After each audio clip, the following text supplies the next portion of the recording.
qu'est-ce que... Ah! Michel? Bah c'est moi, je m'entraîne. Non mais Michel, déjà on vous voit jamais, mais maintenant qu'est-ce que vous êtes en train de faire? Eh ben je m'entraîne à nouveau pour redevenir arbitre, la sécurité c'est terminé. Désormais pour redevenir arbitre à WWE, il faut savoir encaisser et monsieur l'évêque a demandé que je m'entraîne. Oh! Très bien. Oh. Bah on va vous laisser là, Michel. Ça s'appelle la technique du ref bump. Oh! Oh! Oh! Bien, eh bien, merci Michel. Merci, je sais pas quoi dire, mais qu'est-ce que vous voulez que je dise là avec ce pignouf là qui vient de temps en temps et qui... Bon, et salut à tous, c'est Sturi, on est parti pour la review. Le qu'est-ce qui s'est passé de WWE Backlash 2025. Le premier Premium Live Event de WWE post-WrestleMania 41 qui s'est tenu dans la nuit du 10 mai 2025. Depuis Saint-Louis, Missouri, bien évidemment, la terre de Randy Orton. One Last Time, John Cena, Randy Orton, championnat WWE indisputé à la clé. Bien évidemment, tous les regards étaient braqués sur cette affiche indispensable dans la dernière année de carrière de John Cena. Une rivalité historique de 25 ans, des clips de récap totalement fous. On va pas se mentir, on vivait pleinement avec la grosse nostalgie et on n'attendait pas un in-ring particulièrement fou. Spoiler alerte, l'in-ring était vraiment pas fou et le storytelling non plus. Ah, je suis désolé, hein, pour ma part, ça a un petit peu coincé encore une fois la facilité d'écriture de ce dernier combat, qui laissera cependant quelques petites pistes assez intéressantes pour la suite. Mais vraiment, je voulais tirer mon coup de chapeau à cet undercard, car globalement, dans un premium live assez digeste, qu'on a vécu en plus de ça en live sur twitch.tv/Turi316, la fatigue n'aidant pas trop, parce que vous le savez, quelques heures auparavant, j'étais du côté de Fash Tumenil pour le show Banger Zone Wrestling Fight Forever, qui était incroyable. Encore une fois, c'était sold out et une ambiance des plus électriques, hein, les frères, vous êtes vraiment un public qui mérite sa réputation. Hein. Et avant de se lancer sur la review, un tout petit mot très bref de ce qui s'est passé à SmackDown, étant donné qu'il n'y avait pas eu de SmackDown recap, on a eu surtout 2 retours, qui vont venir enchérir la division féminine pour les gros événements à venir, à savoir dans un premier temps, Saturday Night's Main Event dans la nuit du 24 mai. Un combat d'ailleurs a été annoncé, Jey Uso défendra le championnat World Heavyweight contre Logan Paul. Et 2 semaines encore après ça, on arrive très vite à Money in the Bank. Et bien au dernier SmackDown, on a eu les retours de Charlotte Flair qui était un peu portée disparue post-WrestleMania, post sa grosse défaite contre Tiffany Stratton, mais aussi de Alexa Bliss, disparue elle depuis Elimination Chamber. Peut-être que le projet Wyatt Six va se lancer, mais il semblerait qu'Alexa Bliss parte peut-être en programme contre Charlotte Flair. Est-ce que la Wyatt Six finalement sera impliquée? Hâte de découvrir tout ça, hâte de découvrir la suite. Mais avant ça, concentrons-nous sur le présent, et le présent, c'est pas tout à fait maintenant. Je vous ai parlé récemment d'une immense annonce que je tenais à vous faire qui va concerner la chaîne twitch.tv/Turi316. Sortez vos agendas, le rendez-vous est à prendre et on se retrouve dans un instant. KO vous présente la 2e édition de son Elimination Rush. Le 31 mai 2025. À la clé, non pas 1000, mais bien 10 000 € pour le gagnant.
Merci encore à Oli pour leur confiance et merci à KO de m'autoriser à streamer cet événement qui sera en direct sur ma chaîne Twitch le samedi 31 mai à 16h avec au programme pas moins de 6 combats, une sélection des meilleurs athlètes de notre pays, le retour d'Amal en France et une affiche incontournable pour la première fois ever, Luke Jacobs contre Aigle Blanc. Je serai aux commentaires pour vous faire vivre ce grand moment et encore une fois merci à Oli de nous accompagner, de nous faire confiance pour vous proposer ce type d'événement. 5 € de remise sur votre première commande avec le code STURY5 et 10% de remise sur toute la boutique avec le code STURY. Une alternative plus saine au soft drink classique. Depuis plusieurs mois, Oli nous accompagne sur cette chaîne et sur Twitch et s'investit encore un peu plus pour faire grandir le catch en France. Allez, Backlash, ma review à chaud. On est parti avec le premier combat de la soirée. Combat Fatal 4-Way pour le championnat des États-Unis. Jacob Fatu a, je spoil tout de suite, conservé ce championnat face à 3 adversaires, Damien Priest et Drew McIntyre, qui ont fini par se neutraliser en fin de combat. Ça s'est réglé avec un incroyable South from Heaven de Damien Priest sur Drew McIntyre depuis l'extérieur du ring, dans le public, un chokeslam incroyable à travers 2 tables en contrebas. Il y a eu avant ça un très bon règlement de compte entre ces 4 hommes avec des séquences plutôt rapides, plutôt très énergiques. On a aussi insisté sur des grosses confrontations, des gros jeux de regard entre Drew McIntyre, Jacob Fatu qui à terme pourraient très bien se croiser en AV1. Excellente présence aussi j'ai trouvé de LA Knight, qui une fois Drew et Damian neutralisés a failli remporter la victoire sur un Jacob Fatu mais qui malheureusement est vraiment construit beaucoup trop fort. Mais pourtant, on s'en doutait mais Solo Sikoa est intervenu sans demander quelconque avis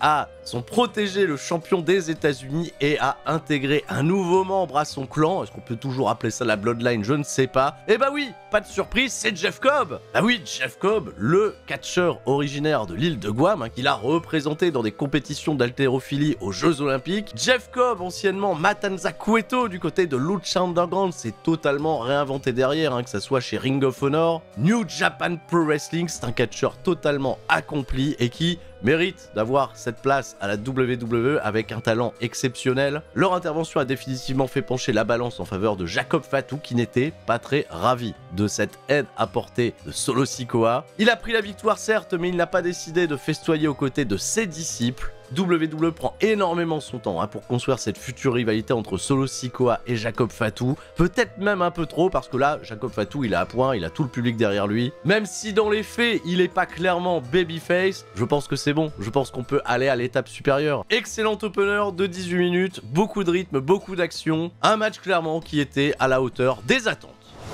Pour ma part, vous le savez, la hype était totalement présente pour cette affiche autour du championnat intercontinental féminin détenu par Lyra Valkyria qui allait affronter sa mentor Becky Lynch. Revenue pour faire équipe avec elle à WrestleMania pour finalement la trahir au lendemain de leur défaite pour ces mêmes championnats par équipe. Une Becky Lynch révélée sous son vrai jour, une histoire toute simple à raconter et un dénouement que j'ai trouvé particulièrement assez surprenant. À mon sens, clairement, le meilleur match in-ring de cette soirée, c'est vraiment dans les petits détails que beaucoup de choses se sont jouées avec une Lyra Valkyria qui assure toujours sur un point de vue technique. Elle mène la vie dure à Becky Lynch qui est obligée d'enfreindre les règles pour revenir avec un côté très agressif. Mais une Becky Lynch qui malheureusement se frustre parce que Lyra Valkyria en face résiste énormément, ça se dégage des tentatives de Man Slam. Ça joue également beaucoup sur le terrain psychologique étant donné que Lyra Valkyria avait invité son petit ami LG Clary, le catcheur irlandais qui était normalement prévu pour catcher du côté de Banger Zone Wrestling hier soir. Et sans explication aucune, mais finalement l'explication on l'aura quelques heures plus tard, il n'était pas présent puisqu'il était à Saint-Louis, Missouri pour encourager sa belle. Il n'y a pas eu beaucoup d'interactions avec LG Clary et on ne sait pas si LG Clary on le reverra du côté de la WWE, soit dit en passant, c'est un excellent catcheur que je vous invite invite vraiment à les découvrir sur le circuit, que ce soit du côté de Over the Top Wrestling en Irlande, du côté du Japon chez Pro Wrestling Noah où il a fait pas mal de piges, et également en France où il est particulièrement acclamé à chacune de ses rencontres, que ce soit face à des aigles blancs ou face à des coureaux. Le petit clin d'œil était sympa pour pouvoir rendre les choses encore un peu plus personnelles, et une Becky Lynch qui à un moment donné en a marre, elle a décidé d'introduire une chaise dans le ring. Jessica Carr, l'arbitre, elle lui a dit tu fais quoi avec ça, pendant que Jessica Carr rangeait la chaise. Évidemment, Becky Lynch est partie dénuder un coin, elle a tenté de s'en servir pour attaquer Lyra Valkyria. Malheureusement, c'était insuffisant pour venir à bout de la championne. J'ai eu très peur qu'au moment où Becky Lynch mette les doigts dans les yeux de Lyra Valkyria, c'en était peut-être terminé d'elle, mais une succession de roll-up va donner la victoire à la championne, qui comme à NXT a battu Becky Lynch dans des conditions similaires, et ça a libéré, vous en doutez, une immense frustration de Becky Lynch post-match, où elle a continué d'attaquer Lyra Valkyria, on envoyait de la sécurité pour les séparer, et malheureusement, bah oui, pas de présence de Bayley, pas d'acte héroïque à la Zorro. Becky Lynch est repartie frustrée, et Lyra Valkyria s'est redressée tant bien que mal, mais toujours championne intercontinentale. Au final, je suis assez rassuré qu'on n'ait pas utilisé Bayley au vu de la carte, qui va être,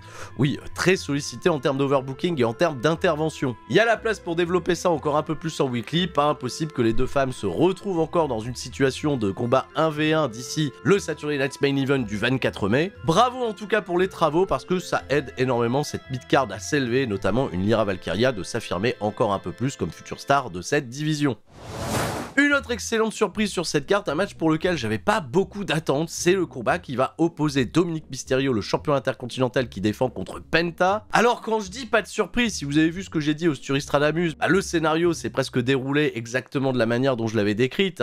Penta, il est occupé avec un programme avec El Grande Americano qui lui coûtera la victoire en fin de combat. Et Dominic Mysterio, ça semble se diriger vers un Finn Balor qui, aux côtés de Carlito et de JD McDonagh, ont tenté d'intervenir en faveur du champion, mais ça s'est pas exactement passé comme ils l'ont espéré. Un Finn Balor qui a peut-être volontairement cherché à perdre du temps pour ne pas aider Dominic Mysterio, mais qui quand même fera la distraction finale pour permettre au Grande Americano de porter son coup de boule avec certainement sa plaque en métal cachée dans son masque sur Penta. Victoire de Dominic Mysterio, mais cependant j'attire votre attention sur un truc que WWE a très bien fait pour anticiper, je me doute, le gros face turn de Dominic. Ils ont donné les premières minutes de match en faveur de Dominic Mysterio qui a réellement tenu la dragée haute à Penta. Un Dominic Mysterio qui nous a sorti du gros catch champagne avec des magnifiques tirés là, le ciseau-tête incroyable, le suicide dive qui se termine en DDT, fantastique. Beaucoup de vitesse, beaucoup de lucidité, c'était pas le Dominic Mysterio couard qu'on a connu ces 2-3 dernières années, et malgré que le combat se termine dans la controverse, j'ai trouvé que ce Dominic Mysterio ressortait grandi de ce match, et c'est même assez inspirant pour la suite des opérations. Pourquoi pas en effet commencer à croire à un potentiel gros run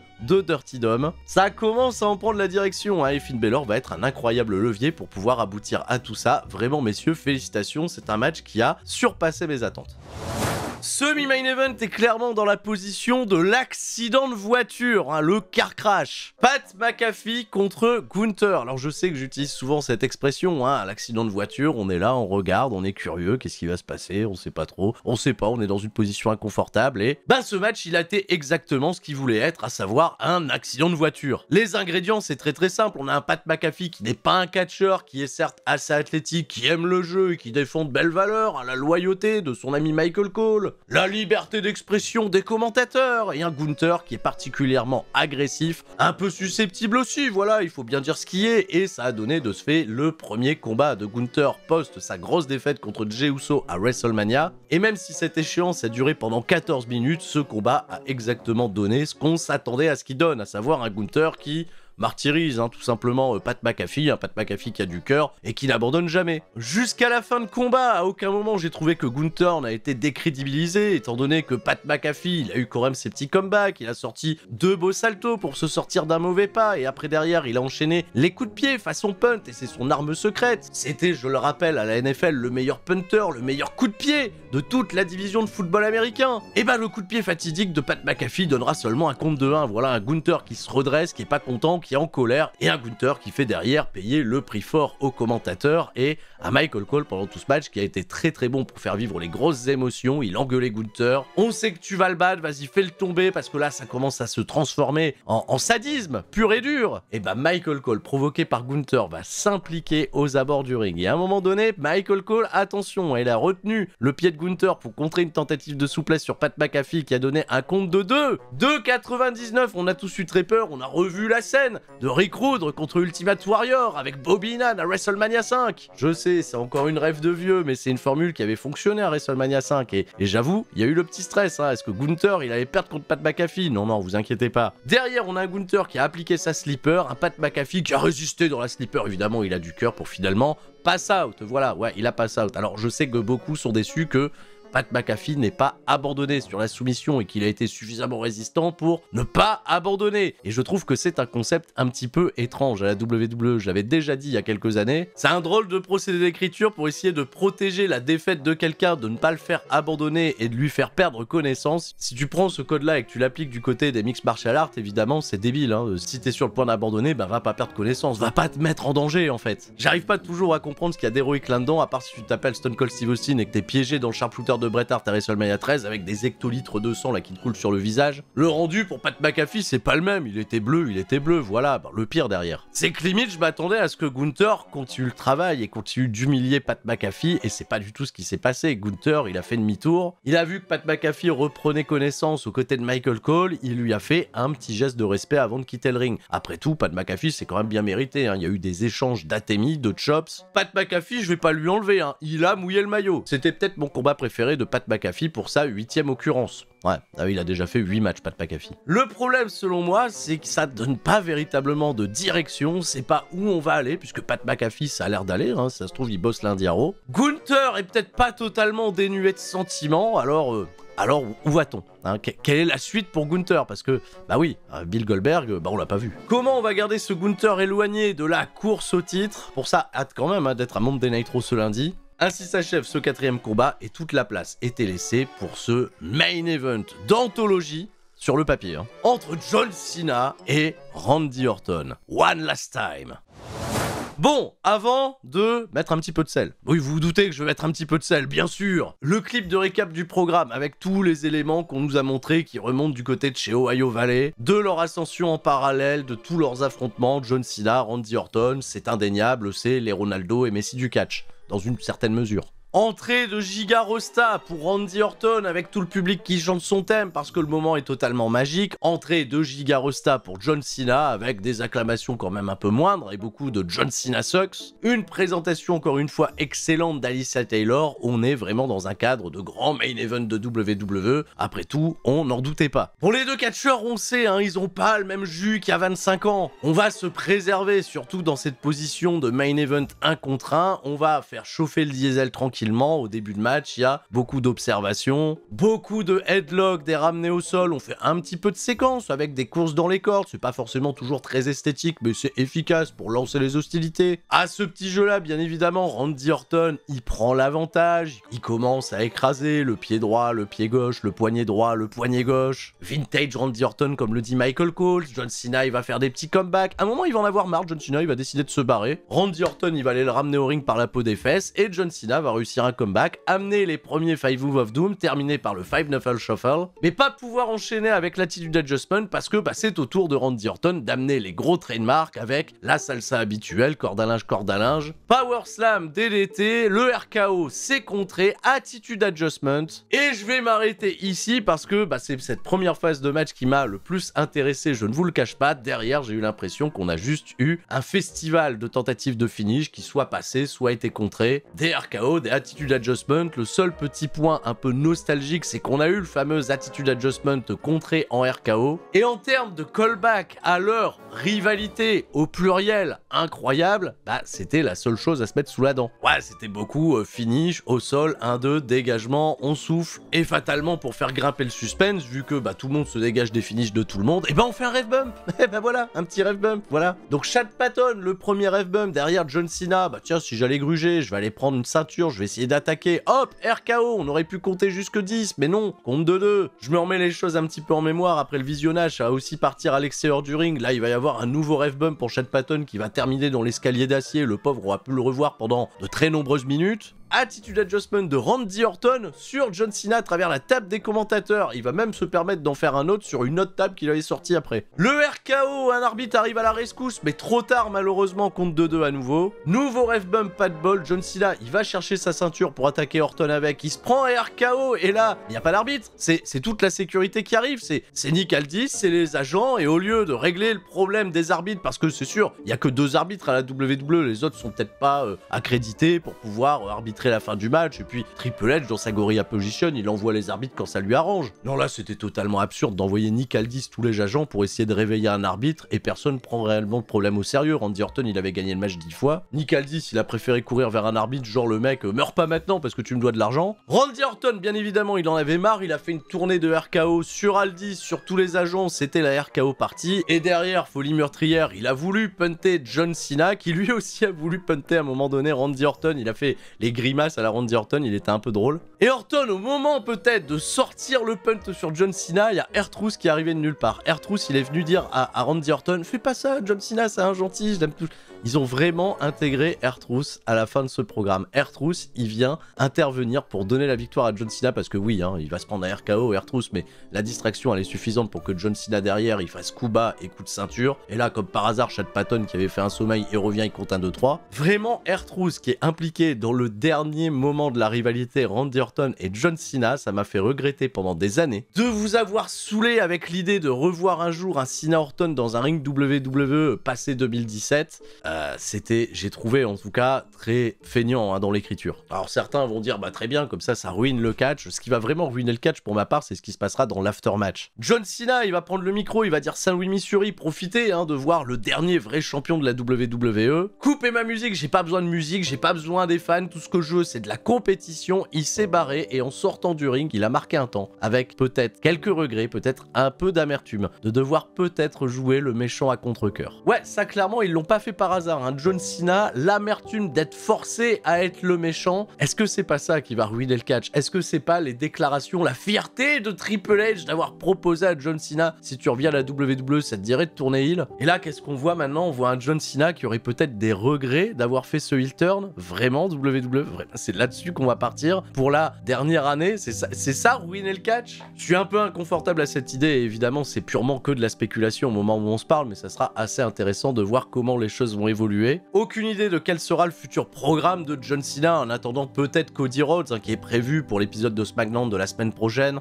Un épisode de SmackDown que d'ailleurs je couvrirai un petit peu en retard parce que je serai au Geek Days de Lille la semaine prochaine. Et bah oui, évidemment, venez-y nombreux, hein, il y aura du catch en plus au Geek Days. Les 17 et 18 mai, voilà, comme ça, l'invitation est lancée. Ah oui, et en conférence de presse, ils ont été royaux WWE. Bah Triple H, évidemment, il est venu parler des chiffres et derrière, il a répondu à 3 questions qui étaient plutôt simples, hein, dans un cadre où on vient quand même de licencier 17 superstars. En fait, sa conférence, elle a été interrompue par un John Cena qui a dit « Là, j'ai le temps de répondre à des questions et je vais le faire de manière beaucoup plus détendu que la dernière fois où il avait un petit peu botté en touche sur toutes les questions qu'on lui avait posées. Et à la première question du journaliste, John Cena ne va jamais répondre puisque R-Truth va arriver lui dire qu'il est fier de l'avoir aidé à conserver son titre, qu'il était un gentil et que John Cena il devait pas écouter ce que les fans disaient à propos de lui et au sujet qui sache pas catcher. Alors là, John Cena il a dit répète un peu R-Truth et R-Truth il a répété comme un con et R-Truth il s'est pris un attitude adjustment à travers la table de la conférence de presse. Voilà, un immense élément kayfabe là qui intervient dans les conférences de presse juste après qu'on parle de chiffres, tu vois, de gate, de sponsorship, de tous ces trucs-là. Est-ce que je suis surpris? Pas véritablement, mais ça prend quand même une direction très bizarre, hein, cette dernière année de John Cena. Hein. Je comprends que certains soient totalement déçus. Voilà, c'est tout pour moi pour cette review de WWE Backlash. Beaucoup d'interventions. Hein. Il y a quand même 4 des 5 combats qui ont nécessité des interventions extérieures pour pouvoir raconter des trucs derrière. Merci encore à Oli d'avoir sponsorisé cette vidéo et merci encore à Oli de nous accompagner pour le show KO Wrestling le 31 mai à Vissou dans le 91. Je vous mettrai également le lien de la billetterie en description. On se retrouvera en live stream sur ma chaîne Twitch le 31 mai à partir de 16 h, juste avant la Ligue des Champions bien évidemment, pour que vous puissiez regarder le Paris Saint-Germain. Tout le monde reste fort, sauf les arbitres. C'était Sturi. Ciao, bye bye.